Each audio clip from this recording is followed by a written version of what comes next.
Buenos días, hoy es lunes 1 de septiembre. Mira, empecé temprano, pero está bien, todo está bien. Buenos días, otra vez. Hoy es lunes 1 de septiembre y vamos a comenzar a estudiar el libro de Primera de Timoteo. Son una de las epístolas a, a los maestros, a los maestros. Mira, ¿qué hice yo aquí? ¿Qué hice yo aquí? Joder, ¿por qué me ando confundido hoy? No sé. Bueno, hoy es el primer día de la semana. Hoy es el primer día de la semana y estamos muy agradecidos por encontrarnos aquí hoy. Entonces vamos a estudiar la palabra de Dios, que es muy bonita y es muy buena y nos llena de corazón. Nos llena el corazón de cosas buenas y de cosas bonitas. Sí. Vamos a comenzar, ok. Déjame apagar aquí, que nadie hable conmigo. Apagamos aquí, lo pusimos por aquí. Entonces venimos aquí,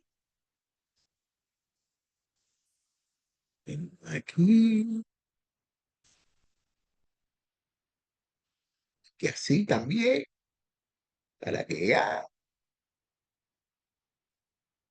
este señor no venga conmigo y venimos aquí.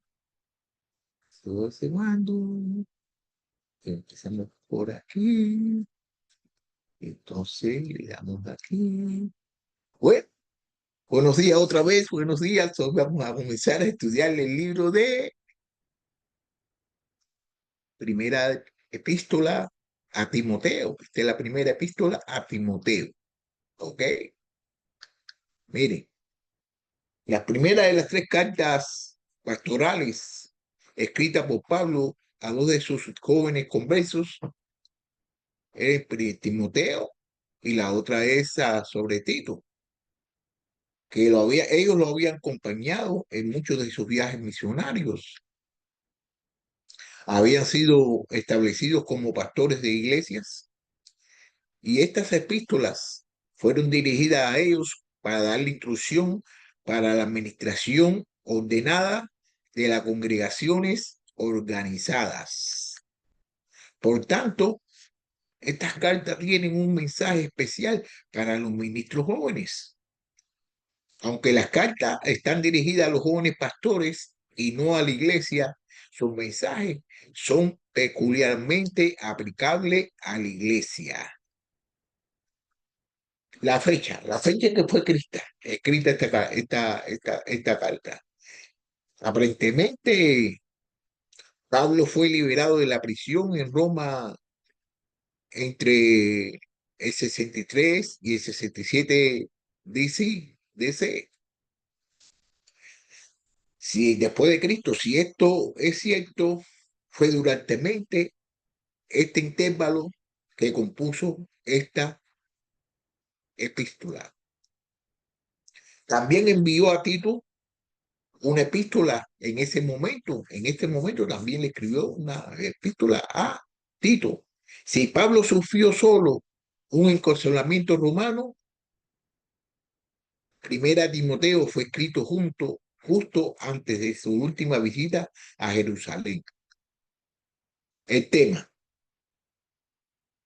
Se puede decir que el texto dorado de la epístola es Primera de Timoteo, capítulo 3 versículo 15, donde dice, para que sepas cómo debe uno conducirse en la casa de Dios, que es la iglesia del Dios vivente, columna, baluarte de verdad. El acercamiento del fin del periodo apostólico fue testigo del aumento del número de iglesias locales y la consiguiente necesidad de una revelación definidas sobre cuestiones de orden, credo y disciplina.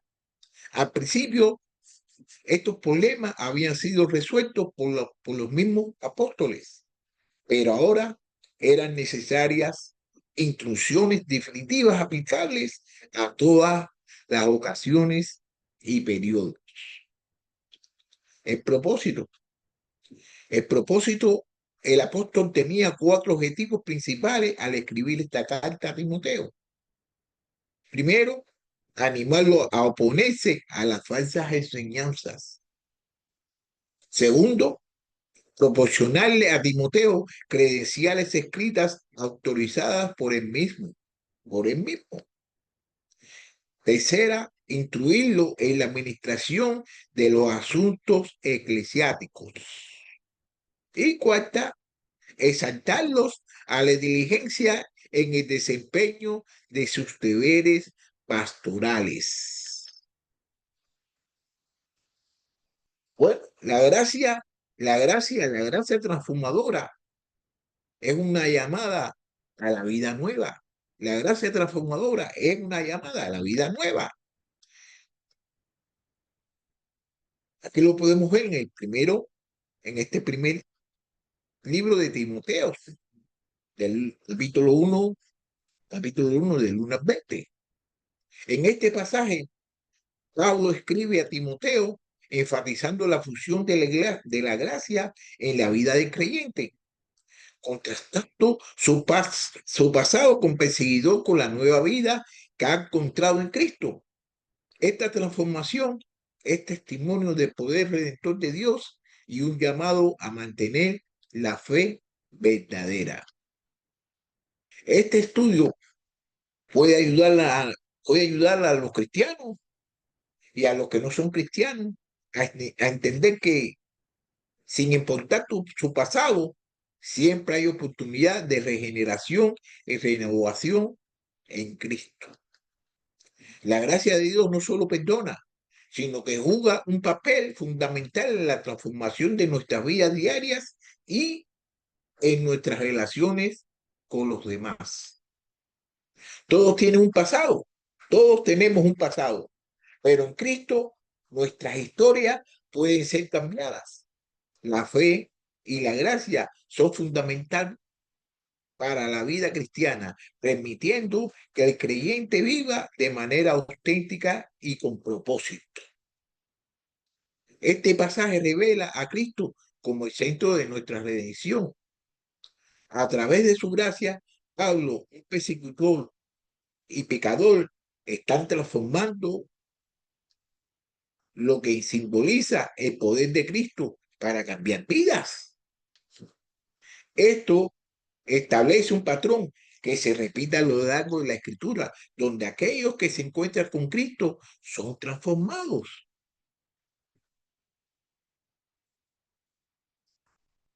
Ahora aquí en primera de Timoteo, aquí, del versículo 1, capítulo 1, del versículo 1 al 11, vamos a ver cómo Dios le ha confiado un ministerio. Dios te ha confiado un ministerio. Vamos a ver lo que nos va a decir acerca de eso. Pablo, apóstol de Cristo, Jesús por mandato de nuestro Salvador y de Cristo Jesús, nuestra esperanza. A Timoteo, verdadero hijo en la fe, gracias, misericordia y paz de parte de Dios Padre y de Cristo Jesús, nuestro Señor. Tal como te rogué al salir para Macedonia que te quedaras en Efeso para que instruyeras a algunos que no enseñaran doctrinas extrañas, ni prestaran atención a mitos y genealogías interminables, lo que da lugar a discusiones inútiles en vez de hacer avanzar el plan de Dios, que es por fe.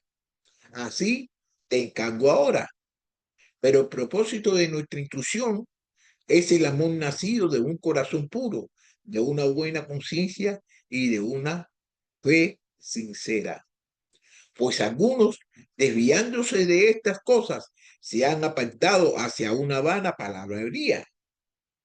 Quieren ser maestros de la ley, aunque no saben lo que dicen ni entienden las cosas acerca de las cuales hacen declaraciones categóricas. Pero nosotros sabemos que la ley es buena si uno la usa legítimamente. Reconozcamos esto, que la ley no ha sido instituida para el justo, sino para los transgresores y rebeldes, para los impíos y pecadores, para los irreverentes y profanos, para los que matan a sus padres o a sus madres y para los que son asesinos, para los inmorales, homosexuales, secuestradores, mentirosos, los que juran en falso y para cualquier otra cosa que es contraria a la sana doctrina. Según el glorioso evangelio de Dios bendito que me ha sido encomendado. Bueno, Timoteo se encontraba en Efeso, porque Pablo lo puso allí. Fue Dios quien lo confió el ministerio de esa importante ciudad. Así como Dios había confiado en un ministerio a Pablo, él le había dado a Timoteo una mayordomía especial y esperada que fuera fiel. La edificación piadosa en el versículo 4 debería leerse como una mayordomía de Dios. Los falsos maestros en Efesos están ministrando su propio programa, no una mayordomía que Dios le había dado. La primera responsabilidad de un mayordomo es ser fiel a su amo. Primera de Corintios. Había falsos maestros en Efesos que estaban tratando de hacerse un nombre como maestros de la ley, pero que no sabían de lo que estaban hablando. Se habían apartado de la verdad, de la palabra, y estaban escuchando fábulas y genealogías interminables, planteando más preguntas de las que, de las que podían responder. ¿Qué imagen? ¿Qué imagen de algunos maestros hoy? ¿Qué imagen de algunos maestros hoy? Sus ministerios no edifican a los cristianos ni a la iglesia local, sino que fomentan discusiones y divisiones. En el versículo 5, Pablo contrasta a los falsos maestros y sus ministerios con el de verdadero mayordomo de gracias de Dios. El objetivo del mayordomo de Dios es ver a las personas amarse unas a otras con un amor que proviene de un corazón puro, una buena conciencia y una fe sincera. Pero estos falsos maestros estaban promoviendo divisiones interminables y conversaciones vacías. Pablo, Pablo explica a Timoteo el significado de la ley. Dios nos dio la ley para salvar a la gente, señala, sino para mostrarle a la gente cuánto necesitan ser salvados. Debe haber un uso legítimo de la ley, debe haber un uso legítimo de la ley. Y si lo que no quiero hacer, eso hago, estoy de acuerdo con la ley, reconociendo que es buena. En los versículos 9 y 10, Pablo enumera a los pecadores que son convertidos y condenados por la ley. Y si comparas esta lista con Éxodo 20, verás que prácticamente todos los 10 mandamientos están incluidos. Dios había confiado a Pablo, Timoteo, un evangelio glorioso, no un sistema de leyes. Doctrina sana, doctrina sana, doctrina sana. Significa literalmente enseñanza saludable, es decir, enseñanza que promueve la salud espiritual. ¿Cómo está usted en su salud espiritual? A ver, ¿cómo está usted? Haga un autoanálisis. Nuestra palabra higiene proviene de esta palabra griega. Timoteo retén las normas de las sanas palabras que has sido oído de mí en la fe, el amor en Cristo Jesús. Dios, Dios te capacitará para hacer un trabajo, para hacer tu trabajo. Dios te capacitará para hacer tu trabajo. Vamos a ver lo que quiere decir esta, de que Dios capacitará a alguna persona para hacer su trabajo. Lo podemos ver aquí. Vamos a ver lo que nos va a decir nuestro hermano Pablo, aquí en Primera de Timoteo del 1, capítulo 1, versículo 12 al 17. Vamos a ver. Doy gracias a Cristo, Jesús nuestro Señor, que me ha fortalecido porque me tuvo por fiel poniéndome en el ministerio, aún habiendo sido yo antes blasfemo, perseguidor y agresor. Sin embargo, se me mostró misericordia porque lo que hice por ignorancia es mi crudelidad. Pero la gracia de nuestro Señor fue más que abundante con la fe y el amor que se hallan en Cristo Jesús. Palabra fiel y digna de ser aceptado por todos. Cristo Jesús vino al mundo para salvar a los pecadores, entre los cuales yo soy el primero. Sin embargo, por esto hallé misericordia para que en mí, como el primero, Jesucristo demostrará toda su paciencia como un ejemplo para los que habrían de crecer en él a la vida eterna. Por tanto, el Rey eterno, inmortal, invisible, único Dios, a él sea honor y gloria por los siglos de los siglos. Amén.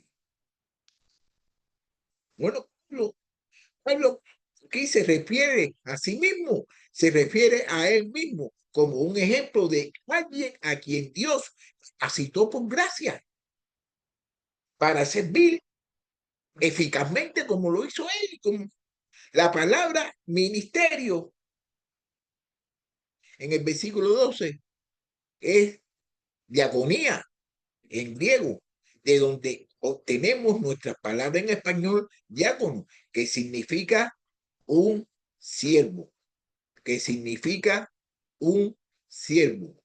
Timoteo estaba perturbado porque pensaba que era demasiado joven y carecía de las calificaciones necesarias para el ministerio de servicio. Mira, mami, dice el apóstol dice, mira, mami, yo era un blasfemo y asesino ante que Dios me salvara. Si la gracia de Dios puede hacer un misionero de un asesino, entonces puede hacer un éxito de ti. Pablo siempre tuvo cuidado de dar a Dios la gloria por su vida y por su ministerio. Pablo siempre le dio la gloria por su ministerio a Dios. Nosotros tenemos que hacer lo mismo. Muchas veces nosotros decimos que nosotros somos, que nosotros hacemos, pero no es nosotros, es por mediación de Dios que está trabajando en nosotros.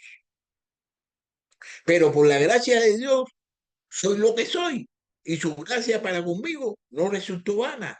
Ante bien, he trabajado mucho más que todos ellos, aunque no yo, sino la gracia de Dios en mí.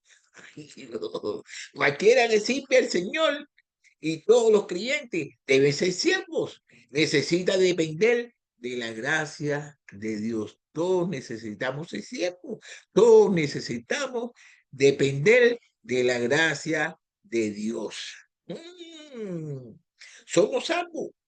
Somos salvos por gracia. Somos salvos por gracia, pero también servimos por medio de la gracia. Somos salvos por gracia, pero también servimos por medio de la gracia. Se lo voy a repetir. Somos salvos por gracia, pero también servimos por mediación de la gracia. Porque por gracia ustedes han sido salvados por medio de la fe. Y esto no procede de ustedes, sino que es don de Dios. Y no por obras para que nadie se gloríe. Porque en virtud de la gracia que me ha sido dada, digo a cada uno de ustedes que no piensen de sí mismos más de lo que debe de pensar, sino que piensen con buen juicio según la medida de fe que Dios ha distribuido a cada uno. Pues así, como un cuerpo tenemos muchos miembros, pero no todos los miembros tienen la misma función. Así nosotros, que somos muchos, somos un cuerpo en Cristo e individualmente miembros los unos de los otros, pero teniendo diferentes dones, según la gracia que nos ha sido dada, usémoslos.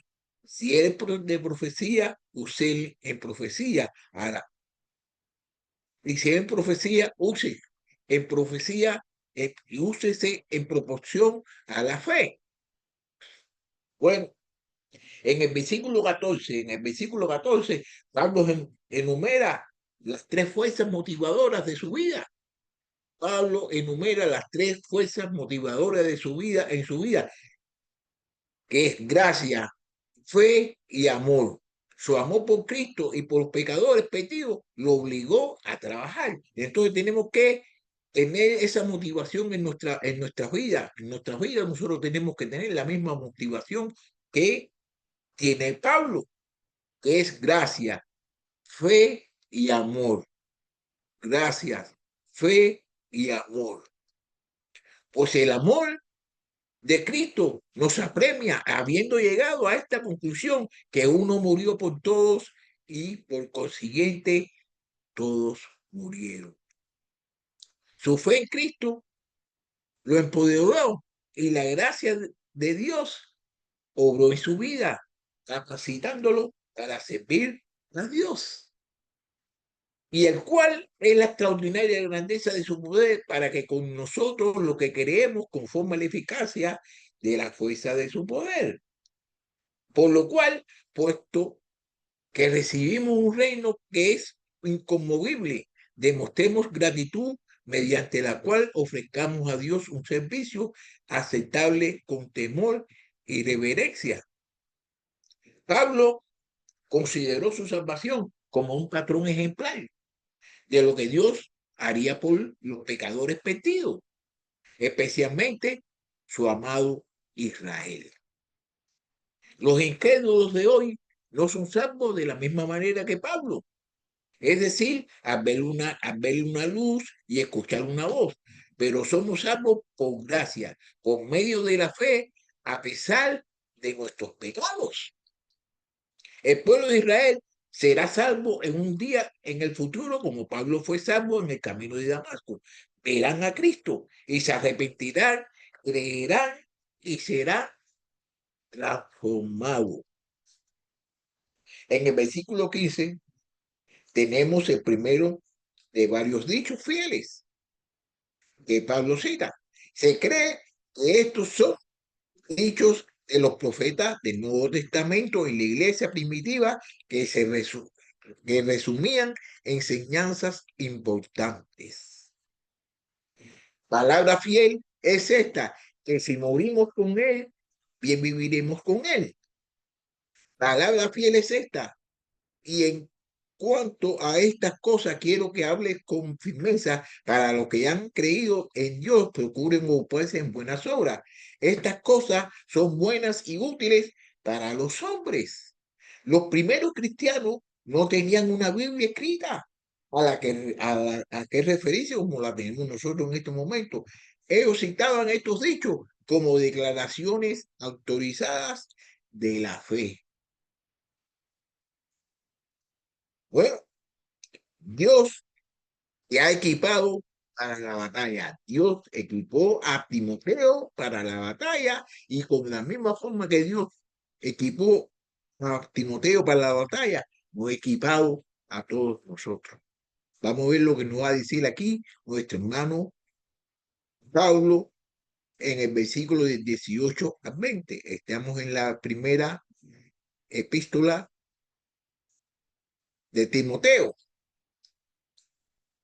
capítulo 1. Ok.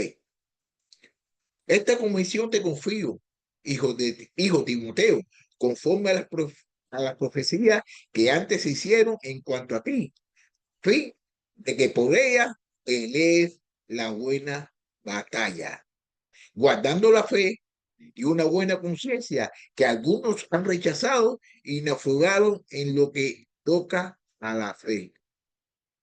Entre ellos están Himeneo y Alejandro, a quienes he entregado a Satanás para que aprendan a no blasfemar.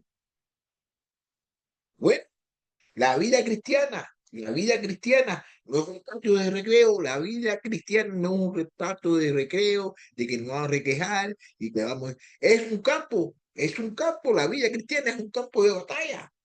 Timoteo había sido reclutado por Dios como soldado cristiano. Timoteo había sido reclutado por Dios como un soldado cristiano.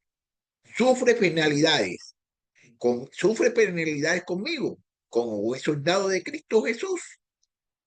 El soldado en servicio activo no se enreda en los negocios de la vida diaria a fin de poder agradar al que reclutó como soldado. Pablo le recuerda al joven pastor su ordenancia de años atrás. Aparentemente, algunos de los profetas en la iglesia local habían sido instruidos por el Espíritu para distinguir a Pablo y ordenarlo para un servicio especial. En la iglesia que estaba en la Antioquía había profetas maestros, Bernabé, Simón, llamado Níger, Lucio de Cirene, Manae, que se había criado con Herodes, el Litraca y Saúl. Mientras ministraban al Señor y ayunaban, el Espíritu Santo dijo: aparten a Bernabé y a Saulo para la hora a la que los he llamado. Entonces, después de ayunar, orar y haber impuesto las manos sobre ellos, los enviaron. Usar la palabra de Dios como una espada afilada de dos filos para vencer a Satanás. Hay que usar la palabra de Dios de dos filos para vencer a Satanás. Tomen también el casco de la salvación y la espada del Espíritu, que es la palabra de Dios. Porque la palabra de Dios es viva y eficaz y más constante que cualquier espada de dos filos. Penetra hasta la división del alma y del espíritu, de las coyunturas y los tuétanos, y es poderosa para discernir los pensamientos y las intenciones del corazón. Sin embargo, no es suficiente tener una doctrina correcta, no es suficiente tener una doctrina correcta. El soldado cristiano también debe tener una vida correcta, fe y buena conciencia. Pablo menciona la conciencia varias veces en esta carta pastorales a Timoteo. Esa la menciona varias veces. Pero el propósito de nuestras instrucciones es el amor nacido de un corazón puro, de una buena conciencia y de una fe sincera. Guardando la fe y una buena conciencia que algunos han rechazado, naufragaron en lo que la toca a la fe, sino guardando el ministerio de la fe con limpia conciencia. La palabra conciencia tiene un origen latino y significa saber con. Significa saber con. La conciencia es ese juez interior que da testimonio de nuestras acciones, porque porque muestran la obra de la ley escrita en sus corazones, su conciencia dando testimonio y sus pensamientos acusándolos unas veces y otras defendiéndolos. Es posible, es posible que un creyente mantenga una doctrina ortodoxa mientras vive en pecado oculto. Y este es el camino al naufragio espiritual. Rechazar la conciencia es abrir la puerta al pecado y a Satanás. Una conciencia pura se convierte en una conciencia contaminada y en última instancia podría convertirse en una conciencia cauterizada, sin ninguna sensibilidad espiritual. Pablo nombró a dos hombres en Efesos que podría causarle problemas a Timoteo. y Himeneo y Alejandro. Y su palabra se extenderá como entre cangrena, y entre ellos está Himeneo y Fileto. Alejandro el calderero, me hizo muchos años. El Señor le retribuirá conforme a sus hechos. Estos dos hombres habían sido parte de la iglesia de Efeso. Pablo los había disciplinado debido a su blasfemia, probablemente enseñando falsa doctrina. La palabra aprender en el versículo 20 significa aprender por medio de la disciplina, lo que sugiere que Satanás trataría con ellos a través de circunstancias adversas. No fue fácil para el joven, no fue fácil para el joven Timoteo enfrentar a estos hombres con la verdad de Dios, pero tuvo que hacerlo para preservar la pureza y el poder de la iglesia. Tenemos que hablarle a las personas con la palabra de Dios para preservar la palabra y la pureza de la iglesia. No podemos azucararle y no podemos dejar que ellos hagan en la iglesia lo que le dan la gana, porque la iglesia no es de nosotros, la iglesia es de Dios y tenemos que dejar que las personas hagan las cosas como Dios quiere, no como ellos quieren. Habría menos. ¿No? Y si hacemos eso, de no permitir que las personas hagan lo que quieran hacer, ¿qué sucede? Habría menos falsa doctrina. No habían tanta falsa doctrina.